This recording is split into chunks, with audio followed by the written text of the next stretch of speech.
नमस्कार दोस्तों, my name is Bhupendra Sharma, motivation speaker and business coach. एक सर ने कमेंट्स किया था और उन्होंने ये पूछा कि हम अपनी खेती को ऑटो पायलट पे कैसे लेकर के जाएं, यानी कि वो ना रहें फिर भी उनका काम होता रहे। अब अपनी खेती को ऑटो पायलट पे ले जाने का तरीका क्या है। साथ ही साथ उन्होंने एक कमेंट्स और किया कि अगर मैं उस पर मैन पावर रखता हूँ, यानी कि जो आदमी रखता हूँ वो हमारी जो टेक्निक्स है वो कॉपी ना कर पाए। तो ऐसी कौन सी तरीका है जिससे मैं अपनी खेती को, यानी कि अपने फार्मिंग बिजनेस को या खेती के बिजनेस को ऑटो पायलट पर ले जाने का तरीका पूछा था उन्होंने। तो मैं आपको बताने जा रहा हूं। पूर्णतः वीडियो को वॉच करना, एक भी पॉइंट मिस मत करना। कम समय में ज्यादा से ज्यादा जानकारी देने की कोशिश करूंगा। तो सबसे पहले बात समझते हैं कि खेती जो है ऑटो पायलट पे ले जाने के लिए आपको सबसे इंपॉर्टेंट चीज क्या आती है, वो आता है आपका रकबा, या फिर आप कितनी खेती कर रहे हैं। सबसे इंपॉर्टेंट चीज ये आ जाती है कि जब आप इतनी खेती करें कि लगभग आपके संभलने से बाहर हो जाए, यानी कि आप जैसे मान लीजिए एक आदमी, उसके पास जो है 10 बीघे खेती है, तो आराम से एक आदमी के लिए वो बहुत कम है।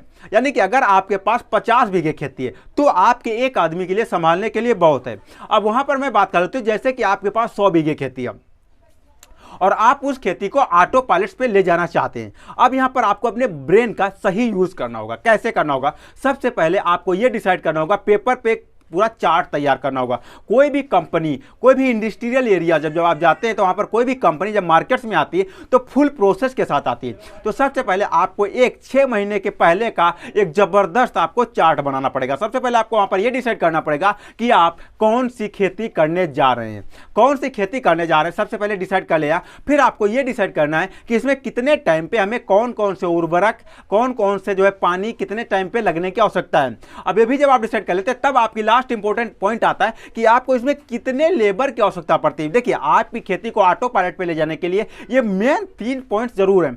अब जब आपको पता चल जाता है कि यानी कि अब आपको यहां पर विशेष ध्यान रखना है, आपको इस तरीके से मेन पावर का अरेंजमेंट करना है कि आपका मेन पावर 1 घंटे में जो है कम से कम 50 मिनट तक लगातार काम करता रहे बिना रुके।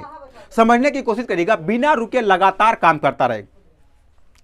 देखिए, आपको इस तरीके से डिजाइन करना है और वो जो आदमी को आप हायर करने जा रहे हैं, जिस आदमी को आप हायर करने जा रहे हैं, आपके पास कम से कम 15 से 20 आदमी होने चाहिए।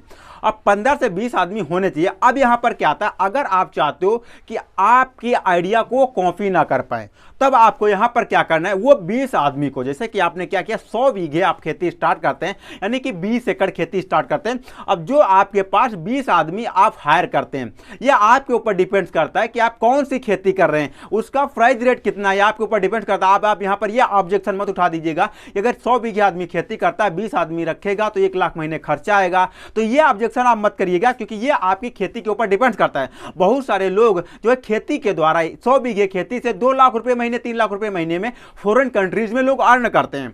अब यहां पर बताता हूं जो है ऑटो पायलट सिस्टम क्या होता है। देखिए, अब आपने क्या किया, एक सिस्टम बना लिया। अब उन्हें क्या करना है, एक एक स्टेप उन लोगों को बांट देना है। जैसे क्या होता है, एक एक स्टेप बांटना है। जैसे कि आपने किसी काम का एक पॉइंट दे दिया। अब उदाहरण के लिए बताता हूं, जैसे कि मैं कुछ समय पहले अभी हीरो कंपनी में जॉब कर रहा था। अब हीरो कंपनी में जॉब कर रहा था, अब वहां पर जो है इंजन असेंबली लाइन में मैं देखने के लिए गया।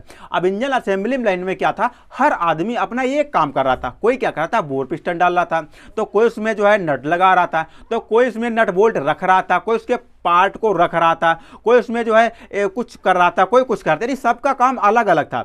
अब उसमें अगर आपके पास सारा इंजन का सामान उस एक आदमी को दे दिया जाए कि भैया इसे असेंबल कर दो, नहीं कर पाएगा, क्योंकि सिर्फ एक आदमी का मास्टर है, एक पॉइंट्स का मास्टर है। अब आपको क्या करना है, जितने भी आपने आदमी को हायर किया है उन सभी को एक एक पॉइंट्स दे देने हैं। एक एक जो है आपको जो है 20 पॉइंट सर्च करने, 20 पॉइंट्स में से एक एक पॉइंट सबको दे देना है। और इससे क्या होगा, आपकी काम की स्पीड भी बढ़ जाती है। यानी कि जब आप जो है एक लाइन के द्वारा अपना काम करवाते हो, तब आपके काम की स्पीड बढ़ जाती है। अब जब आप उन्हें दे देते हो, हर आदमी को एक एक वर्क दे देते हो, अब उससे जो आपका रॉ मटेरियल तैयार होता है। अब जैसे कि आपने 100 बीघे खेती की या 20 एकड़ खेती की, उसमें से क्या आपके पास आता है, उसमें से आपके पास अलसी आ जाती है, या फिर मान लेते हैं आपकी धनिया आपके पास आ जाती है। अब उन आदमियों को वहां से उठा करके अब आपको लेकर के आना है कहां पर, उसकी जो है उसको मैन्युफैक्चर करने के लिए। लिए, उसकी प्रोसेसिंग करने के लिए। अब प्रोसेसिंग में क्या था, आदमी क्या करता है यहाँ पर देखिए, आप जो धनिया उसके घर में तैयार होती है उससे कच्चा वो होता है रॉ मटेरियल, उसे किसी भी कंपनी को या किसी गांव के ग्राहक को बेच देता है।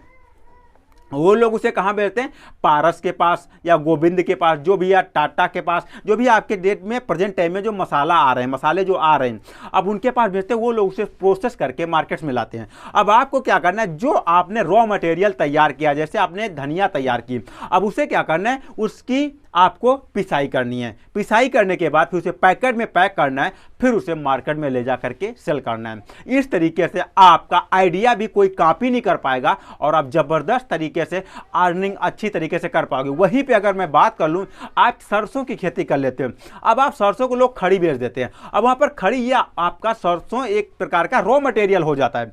अब इस रॉ मटेरियल को क्या करना है, अगर आपके पास कोल्हू आप लगा करके इसकी फ्राई करते हो और इससे प्रोसेसिंग करने के बाद इसको ऑयल अलग बेचते हो, खली जो इसकी निकलती है उसे भी आप नहीं बेचते हो, उससे आप पशु आहार बना करके लोगों को देते हो। उससे मछलियों का चारा, मुर्गियों का चारा बना करके लोगों को देते हो, जिसकी वजह से यहाँ से भारी मात्रा में आपका प्रॉफिट होता है। बहुत सारे लोगों को आपने ये भी देखा होगा, वो लोग क्या करते हैं, गुलाब की खेती करते हैं और उन फ्लावर को तोड़ करके वो मार्केट में बेच देते हैं। ये फ्लावर क्या होता है, फ्लावर एक रॉ मटेरियल होता है। ये सारे लोग जितने भी प्रेजेंट टाइम में खेती वाले आदमी हैं आज की डेट में, ये सारे लोग गरीब किस लिए हैं, क्योंकि ये लोग सारे लोग रॉ मटेरियल बना करके बेच रहे हैं। और रॉ मटेरियल बनाने वाला कभी भी करोड़पति अमीर नहीं बन सकता। रॉ मटेरियल को यूज करने वाला हमेशा करोड़पति अमीर बनता है। तो आप इस तरीके से, आप 20 लोग आपके पास आते हैं, उसमें से 5 लोग सिंचाई के लिए, कटाई के लिए, यूरिया के लिए, डाया के लिए, सल्फेट, जिंक, पोटाश छिड़काव करने के लिए, उसका जो देखभाल करने के लिए, निराई करने के लिए, गुड़ाई करने के लिए, कटिंग करने के लिए, प्रोसेसिंग करने के लिए,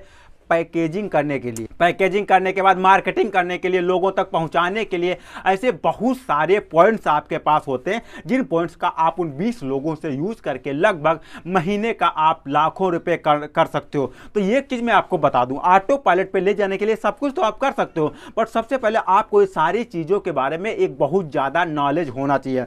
एक डीपली, बहुत ज्यादा डीपली पॉइंट्स, एक पॉइंट्स का नॉलेज होना चाहिए। जब आपके पास एक पॉइंट्स का नॉलेज होता है, तब उन 20 लोगों को 20 पॉइंट्स आप सिखा देते हो, और जिसकी वजह से वो 20 पॉइंट्स, अब उन लोगों को सिर्फ एक पॉइंट्स के बारे में नॉलेज है, वो अपना स्टेप बाय स्टेप एक लाइन से लोग लगे अपना काम करें। जैसे क्या होता है, उधर से आप क्या कर, धनिया की कटाई हो रही है, अब उधर से कटाई हो रही है, अब यहाँ पर क्या होता है, एक आदमी कटाई करता है, दूसरा लेके आता है, तीसरा उसे पीट देता है, पीटने के बाद उससे जो है धनिया निकलती है, उसे साफ करता है, चौथा क्या करता है, उसे मशीन में डालता है। अब नेक्स्ट स्टेप क्या होता है, उसके पांचवा जो है उसे हीटिंग हो रही, छठा जो है उसकी पिसाई कर रहा है, सातवां जो है वहां पर निकासी हो रही है, आठवां क्या है उसकी पैकेजिंग कर रहा है, नौवां जो है उसे बाहर निकाल रहा है, पैकेट में पैक कर रहा है, उसकी ब्रांडिंग कर रहा है। इस तरीके से आप 20 आदमी से 20 आदमी आपका कोई भी पॉइंट्स, कोई भी सीक्रेट फार्मूला समझ नहीं पाएंगे और 100% आपको वहां से लाखों रुपए तक की कमाई करके दे पाएंगे। तो आशा करता हूं आप समझ पाएंगे। अगर आप सच में एक किसान है तो भैया इसे हर उस किसान के पास शेयर कर दो